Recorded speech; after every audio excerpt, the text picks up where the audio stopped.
మిత్రులారా, ఏ జాతికైనా తన సంస్కృతే తన అస్తిత్వం. ఆ సంస్కృతిని కాపాడటం ప్రభుత్వాల బాధ్యత. బోనం నుండి బతుకమ్మ వరకు, సాయుధ పోరాటం నుండి స్వరాష్ట్ర ఉద్యమం వరకు మన సంస్కృతి, మన చరిత్ర గొప్పవి.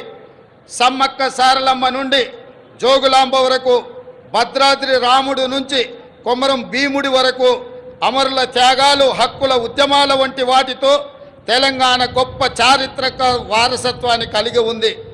ఈ సంస్కృతిని, చరిత్రకు పునరుజ్జీవనం జరగాలి. తెలంగాణ వచ్చి 10 ఏళ్ళైనా ఇప్పటికి మన రాష్ట్ర గీతము లేదు.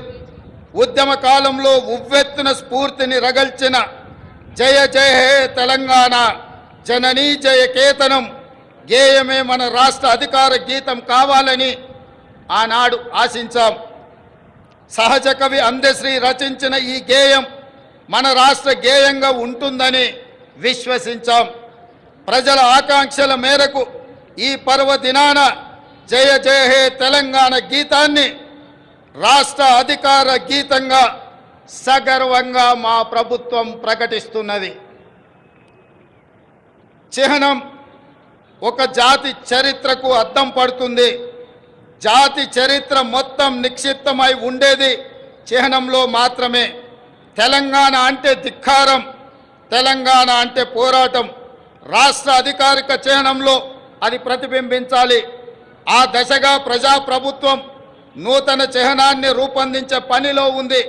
వివిధ వర్గాల నుంచి వచ్చిన సూచనలు, సలహాలు పరిగణలోకి తీసుకొని రాష్ట్ర నూతన చిహ్నాన్ని రూపొందించే పనిలో ఉన్నాం.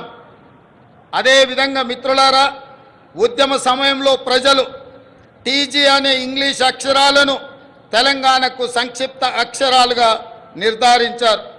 యువత తమ గుండెలపై టీజీ అని పచ్చబొట్లుగా పొడిపించుకున్నారు. వారి ఆకాంక్షల మేరకు టీఎస్ స్థానంలో టీజీని పునరుద్ధరిస్తూ ప్రభుత్వం నిర్ణయం తీసుకున్నది. జననీ జన్మభూమిస్య స్వర్గాదపి గరీయసి అంటే జన్మనిచ్చిన తల్లి, జన్మనిచ్చిన భూమి స్వర్గం కంటే గొప్పవని అర్థం.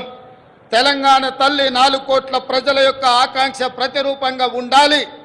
ఆ తల్లిని చూస్తే మన కన్న తల్లి యాదిలోకి రావాలి. సగటు తెలంగాణ గ్రామీణ మహిళా రూపమే తెలంగాణ తల్లి ప్రతిరూపంగా ఉండాలి. తెలంగాణ తల్లి కష్టజీవి, కరుణామూర్తి. ఈ రూపురేఖలతో తెలంగాణ తల్లి రూపానికి పునరుజ్జీవనం జరగాలి. త్వరలో ప్రజల ఆకాంక్షలను ప్రతిబింబించేలా తెలంగాణ తల్లి రూపుదిద్దుకుంటుంది. త్వరలోనే తెలంగాణ రాష్ట్రానికి తెలంగాణ తల్లి యొక్క ప్రతిరూపాన్ని మేము అందించబోతున్నాం. ఈ నిర్ణయాలు ఎవరికి వ్యతిరేకం కాదు, ఒక జాతి ఆకాంక్షలకు ప్రతిరూపం మాత్రమే.